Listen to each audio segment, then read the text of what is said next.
Hello and welcome back to the Karma Stories podcast. I'm Rob and I hope you are having a wonderful day today.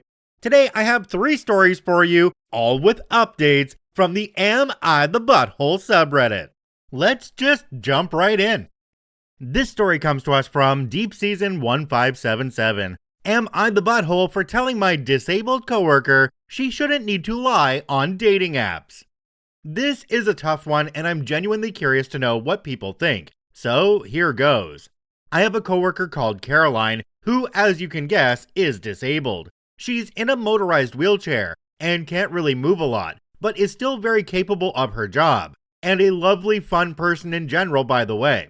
We were talking on a break about dating and dating apps, how I had never used one and how she did, talking about her experiences. Casual conversation, really. And we were careful not to go into detail or anything, or make each other uncomfortable, till this came up.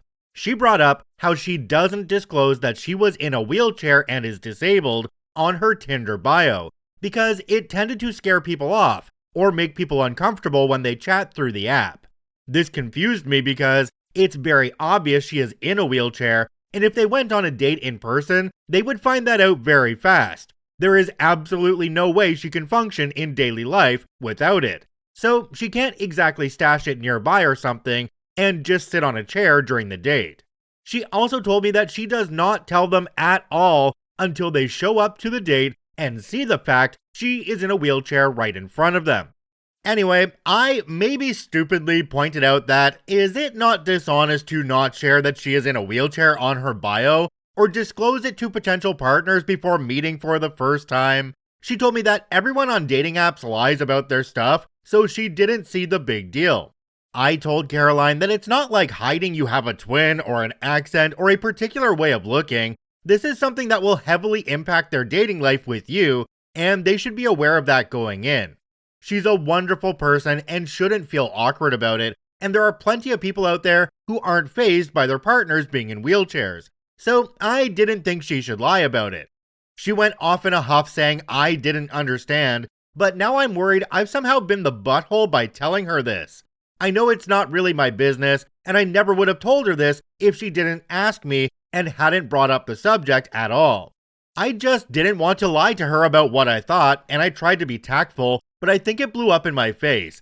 Am I the butthole? OP added a quick clarification at the bottom. It says, she asked what I thought when she mentioned how she hid her disability on the app. I'm guessing she saw my surprise in my face when she said that.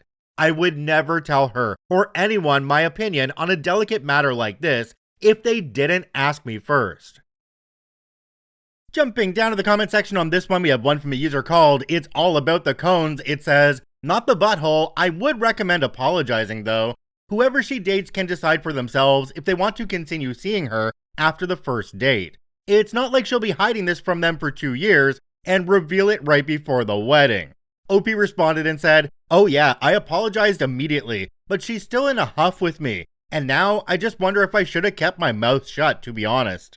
Another commenter down below called Rocket Cat said, not the butthole. People lie about silly mundane things in dating apps. Not being able to walk is not one of those things. The people who would swipe left if they saw the wheelchair in her picture aren't more likely to be into her if they get that information by surprise on a first date. She's a butthole if she isn't disclosing that within a few messages. Also, don't ask questions that you don't want the answer to. If she didn't want an outside opinion, she would have kept it to herself. Okay, so I'm not disabled, so I can't really comment on this from the side of Caroline. From an outside point of view though, I can see the allure in not having it in your pictures or in your profile, so that some people will come through and you can have a conversation with them before you drop that on them.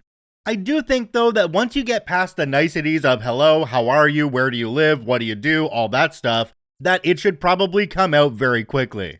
Before we get to the update, I'd love to know what you guys think on this one, so comment down below if you're on YouTube or on Spotify, and let me know how you would react if you showed up to a date with somebody you've been talking to on Tinder for a long time, and you show up and they're in a wheelchair. How would that make you feel? Let me know in the comments down below. Alright, OP's update is lower down on the same post. It says, update. Since there's been a few questions or comments about various parts of this, I feel obligated to share more info. I apologized immediately after she got huffy with me. I did not just let the matter sit. While she is still a little bit off with me, we have not stopped speaking by any means. While she is a coworker, I would say we are also light friends, given we get dinner together once a week and catch movies together, share hobbies, etc. But I don't know how well our connection would be if we didn't see each other 5 days a week, if that makes any sense. There are people you meet through work that become lifelong friends, and those that are friends throughout their shared workplace but fade after. I just don't know where we stand in terms of that yet. I have stated and continue to point out that I never would have said what I thought if she had not asked me for my opinion. It isn't my business how she dates, and I fully understand, even if I can't relate, that dating with a disability is not easy, and there is a lot of warning signs she needs to be aware of. And I recognize that she should not put the information in her bio. However, to not disclose it before the first date when they are about to meet in person for the first time is the main point. Lastly, and perhaps most importantly, we met today at work and had lunch together, as we often do, and she brought up the conversation from the other day. Caroline admitted that she wasn't angry with me, but more with herself, because, in her words, I know it isn't right to not tell them if we're going to meet up, but I think it's easier to hide it at first and judge their reaction in person. I know it's not the right thing to do if I really like a guy, but sometimes it's less daunting when they don't know. I explained I understood and that I didn't judge her. I just hope she could understand that she asked me what I thought, and I don't like to lie, but I probably should have not said anything. We agreed that it's a very nuanced subject and each person with disabilities has it different, so it's hard to say what works for each person. Caroline said she would try being more honest in the future with potential partners, and I said it wasn't my place to judge, and I wished her luck with dating in the future. All in all, we both acknowledged we were both buttholes and not buttholes. It's a difficult subject, and neither of us has a place to say what everyone should or shouldn't do when dating. Jumping back down to the comments on this one, we have one from a user called BookwormB4. It says, "Not the butthole. As a person with a similar disability myself, I see it as a huge deception. She has to tell them. Before my boyfriend and I got together, I made sure to tell the other person after a few days. It's true I didn't talk about it right away, for the same reason your coworker didn't, but I didn't wait that long. I also talked about it with my boyfriend, and he said that if I didn't tell him, he would have left before the date even started, not because I'm disabled, but because of the lie." Another commenter down below called Krisnick said, "Everyone sucks here pre-update, not the butthole post-update. She shouldn't be keeping something like that from prospective dates. If she's worried about scaring them away before they even meet, she's going to scare away far more people when they find out she's been keeping this from them. And the kinds of people she's going to chase away with that information are probably not the kinds of people she would be in a good relationship with anyway. However, that being said, it's probably not your place to point this out to her. I know she asked your opinion, which puts you in a rough place where you have to either tell the truth and be a bit of a butt, or lie and be a bit of a butt. But I don't think either of you were that big of a butthole. Then, after reading the update, I don't think either of you are a butthole.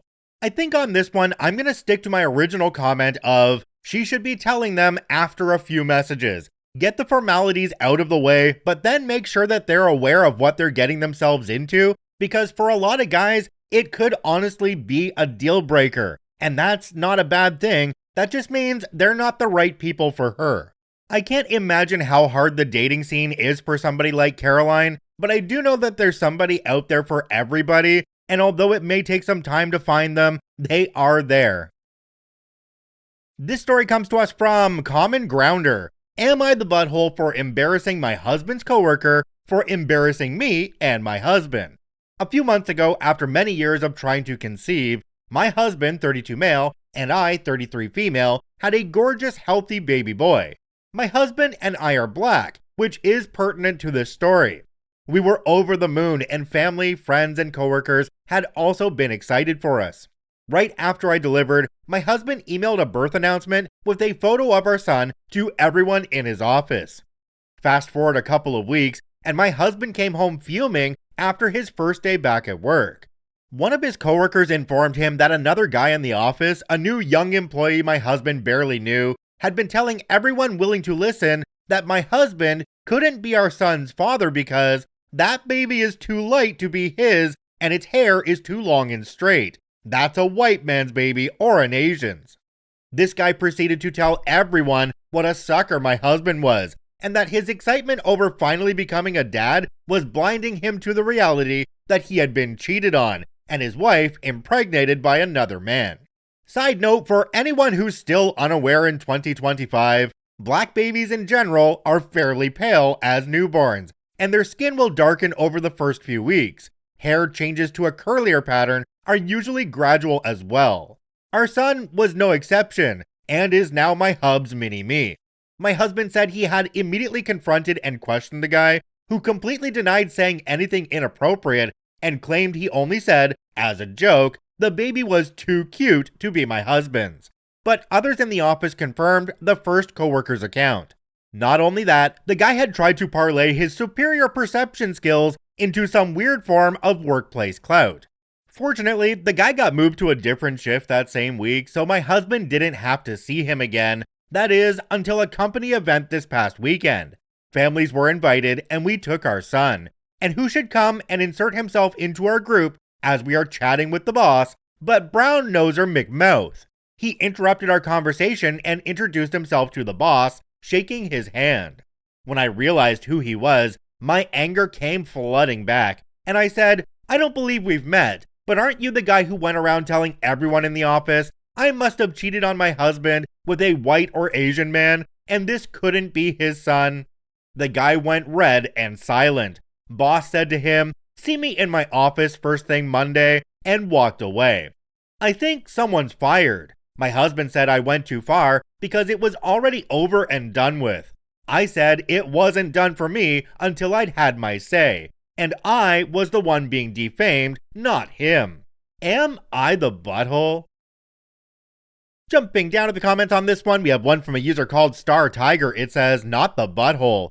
You were slandered in a way that could have negatively impacted your marriage, and you had no real recourse, aside from a lawsuit, to publicly defend yourself against the public accusation made against you. An opportunity presented itself in this man's continued pompousness.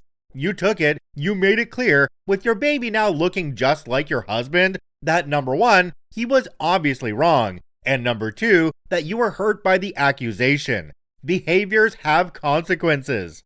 Another commenter down below called LuckyLog2212 said, not the butthole, words have power, and he just witnessed how it can work both ways. All that person had to do was say absolutely nothing. He inserted himself and ended up getting his foot inserted into his behind. F around and find out. Everyone isn't going to let things slide. She did not come to play around with someone that would say that and let them get away with it. Good for you. I completely agree with the overwhelming consensus in the comments here that OP is not the butthole, because the real butthole in this story is the guy who was meddling in other people's relationships.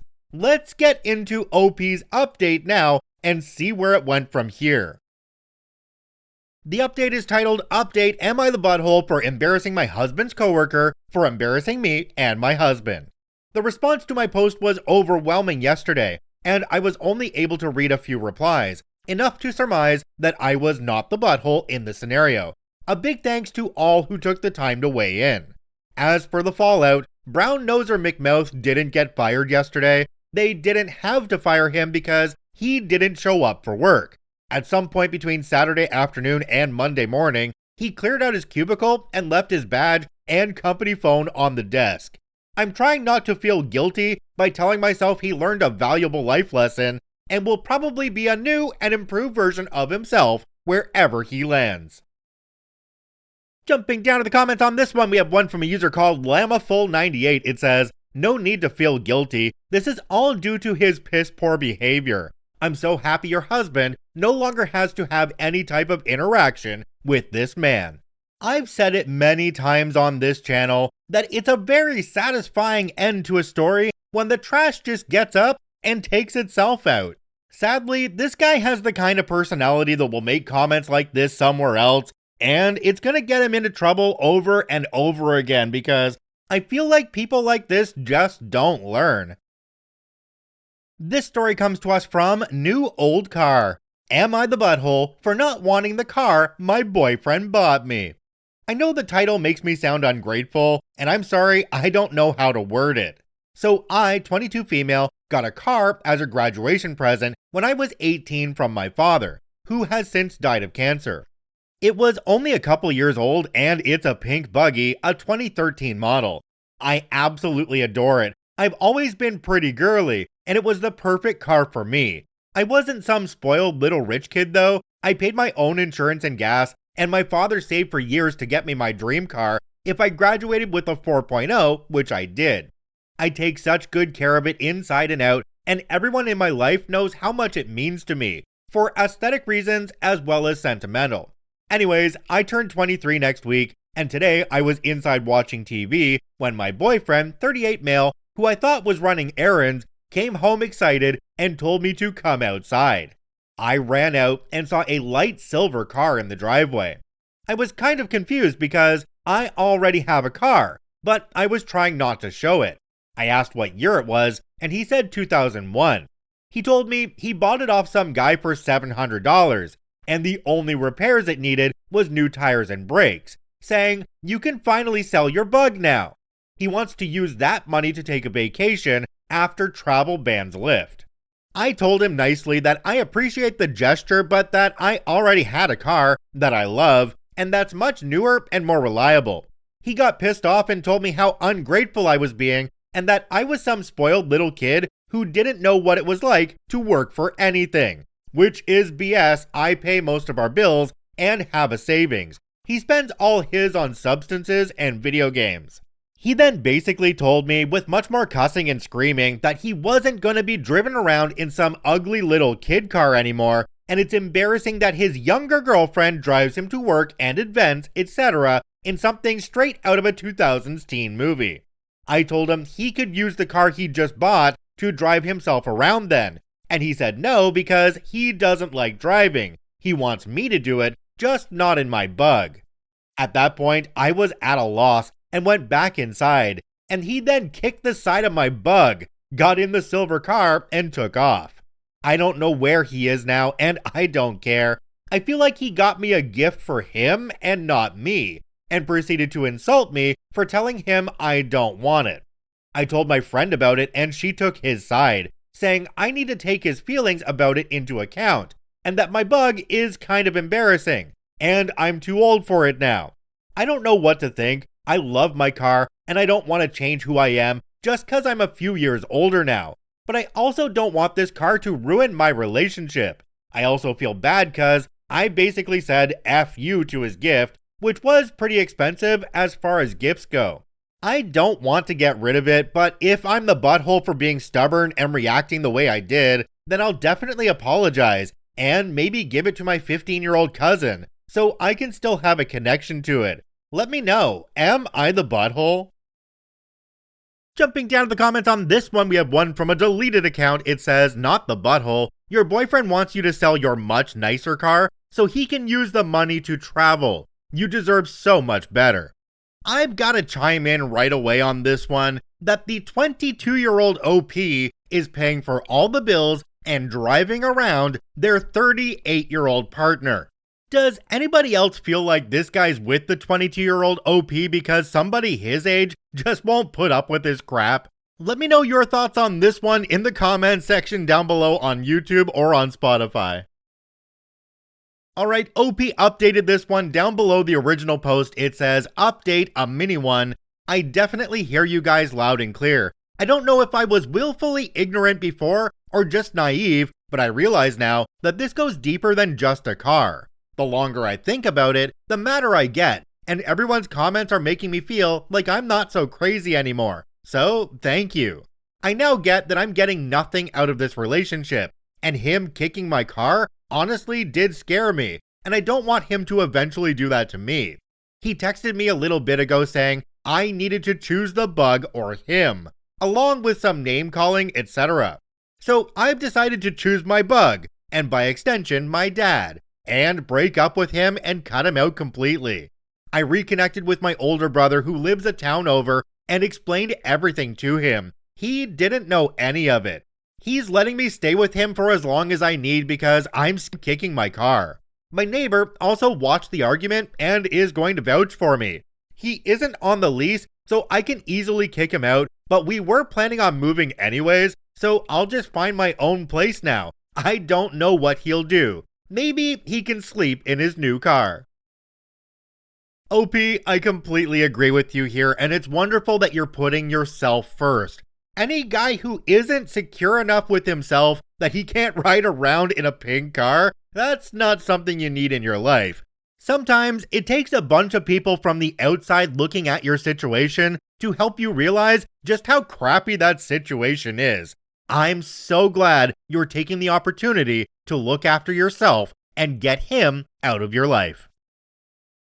If you enjoy daily Reddit stories, I encourage you to follow and add us to your favorites on whichever podcasting platform you enjoy the most. And if you're watching and listening on YouTube, please hit that subscribe button and drop a like on the video. It really helps us out. I thank you for watching and listening. I hope you have a wonderful day, and we'll see you tomorrow.